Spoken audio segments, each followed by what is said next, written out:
سأختم الخطبة الثانية بأروع قصة كما وصفها الأديب الإيرلندي العظيم جيمس جويس صاحب يوليسس، رواية عليس الشهيرة المخيفة. هذه رواية المهم اقرأوا عنها. هذا جيمس جويس صاحب يوليسس قال: أعظم قصة في الأدب العالمي هي هذه القصة، قصة باخوم الطماع صاحب الجوف الذي لا يملأه شيء. وهي قصتك وهي قصتي وهي قصتك، هي قصتنا جميعا. كلنا باخوم، انتبهوا، كلنا باخوم إلا من عرف الله. وباخوم هو أستاذ صناعة التعاسة. هذه القصة للأديب الروسي العظيم ليو تولستوي، ترجمت من الروسية إلى الإنجليزية بعنوان كم يحتاج الإنسان من الأرض. How much land does a man need؟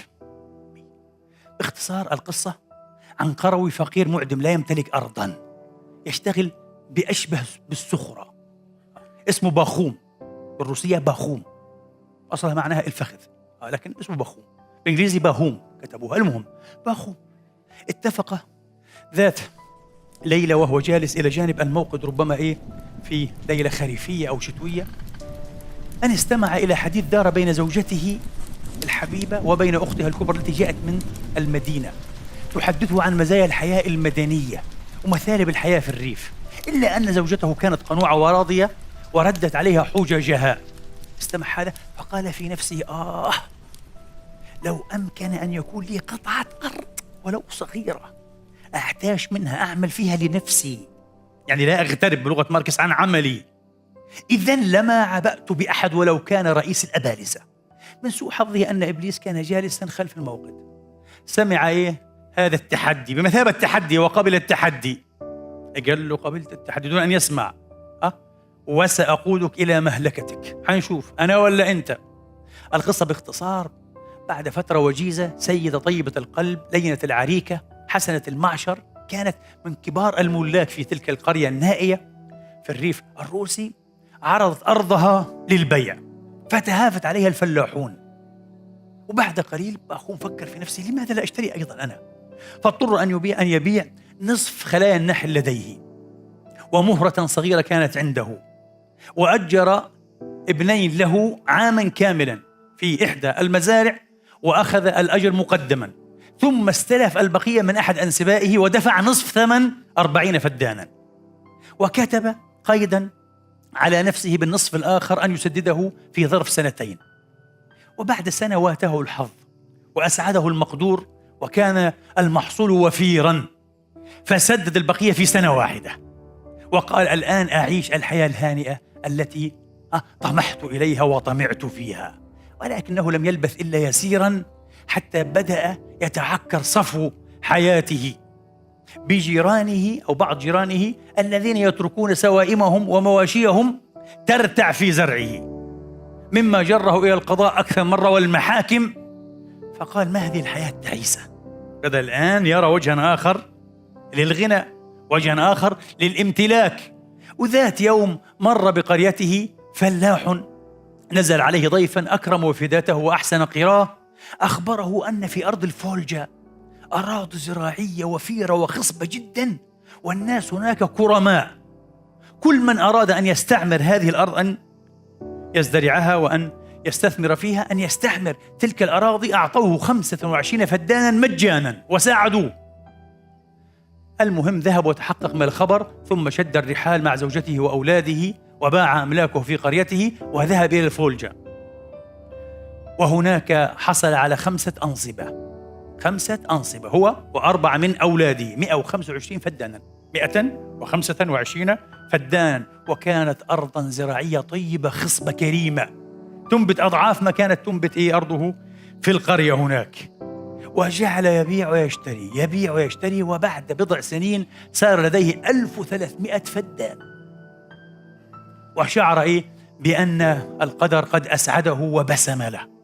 ولكن ذات يوم مر به تاجر وحل به ضيفا وأخبره أنه في أرض نائية تبعد عشرات الأميال لقوم بله سذج، لكنهم طيبون جدا وكرماء ووادعون، اسمهم البشكيرز، شعب البشكير.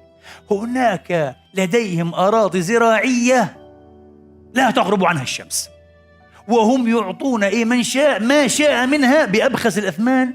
يقول التاجر الضيف حتى أنني اشتريت 13,000 فدان ب1,000 روبل. مش معقول، ما الذي يقعدون هنا؟ تخيلوا، من رجل ليس عنده شيء الآن يطمع إلى 13,000 فدان. قال 1,000 لدي، 1,000 روبل عندي الآن، عندي وأمتلك، ولماذا أبقى في 1,300؟ أخذ 10 أضعاف ب1,000 روبل. باع كل ما هنالك وشد الرحيل إلى أرض البشكير، وفعلا وجدهم على النعت.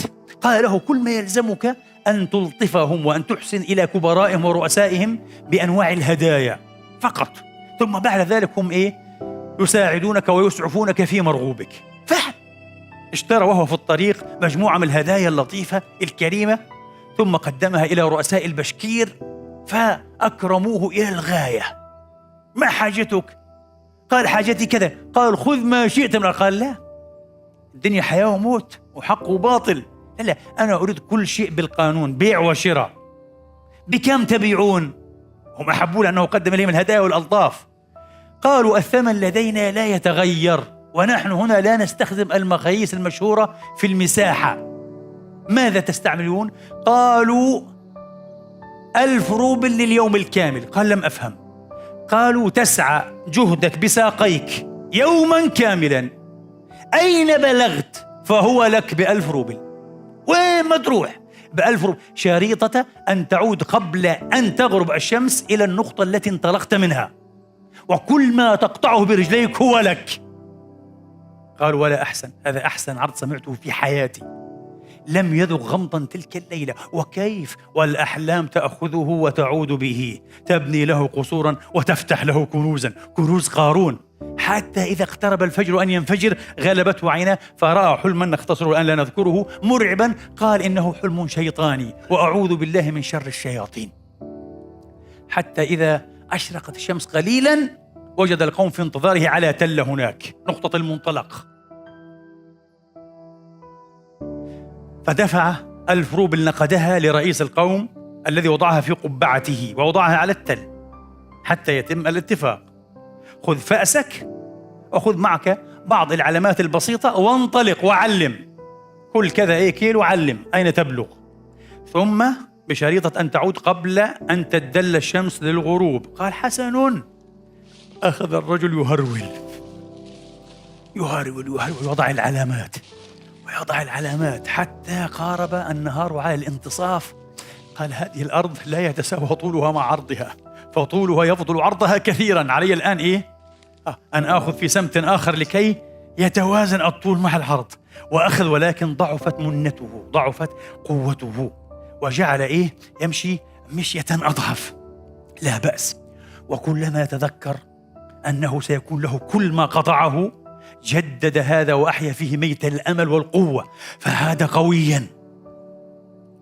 المهم الآن دخل وقت الأصيل، بدأت الشمس تدلى للغروب.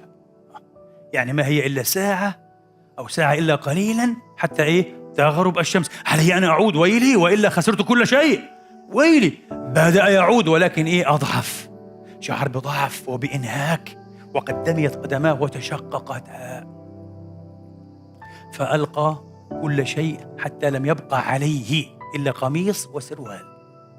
وأما الحقيبة فقد ألقاها، عنده كان حقيبة فيها بعض الأكل والشرب، ألقاها. ثم خلع نعليه الثقيلين، قال لا أريد حتى النعلين، وجعل يسير. لكن سير الشيخ المتهدم الواهن، والشمس تدلى الغروب شيئا فشيئا. ويلي. وكلما تذكر أمله تزود بقوة جديدة مضافة، وهكذا. في الأخير بقي خطوات يسيرة، بضع مئات الخطوات. صار يحبو كحبو الطفل الصغير، يحبو ويلهث، وقد انقطعت أنفاسه، حتى إذا صار عند سفح التل تماما، وما يبقى عليه إلا أن يصاعد فيبلغ قنة التل ويستلم الجائزة. خلاص تقيض هذه الأرض كلها باسمه. خر المسكين على وجهه وصرخ صرخة منكرة، قال ويلي لقد ضاع كل شيء، فقد غربت الشمس وأسدى الليل عباءته على السهل فغرق في الظلام. لكن لم يرعه إلا وصراخ وصيحات الناس في أعلى التل: هيا هيا! ففهم أنهم فوق وهو في سفل، وأن الشمس فوق لما تغب بعد. هو في السفل راها قد غابت، أما هم فقد بقي قليل لكي تغيب الشمس في منظورهم. فقام من جديد وتسلق وبلغ القنة، وهناك قال رئيس القوم: ما أسعده من رجل قوي العزيمة والشكيمة، قد حظي بقطعة أرض لم يحظ بها أحد من قبله. وجاء خادمه يحركه، فإذا هو جثة هامدة وقد نزف الدم من فمه، مات، بلغ ميتا. فسكت القوم وجموا، وعلتهم كآبة وحزن عظيمان. ثم أشار رئيس القوم إلى خادمه، خادم بخوم، فقام يحتفل له حفرة. يقول الراوي تولستوي: كانت بطول 6 أقدام فقط، 190 سنتي، يعني 190 سنتي. وقال رئيس القوم: هذا حظه من الأرض. كم يحتاج الإنسان من الأرض؟ يحتاج الإنسان من الأرض هذا القدر الذي سيدفن فيه.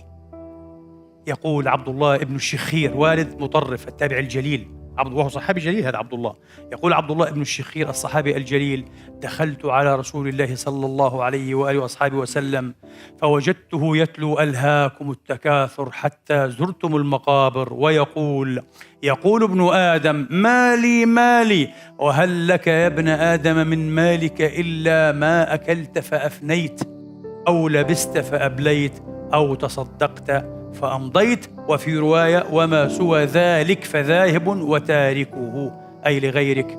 اللهم إنا نسألك الهدى والتقى والعفاف والغنى. علمنا ما ينفعنا وانفعنا بما علمتنا، وزدنا علما وفقها ورشدا.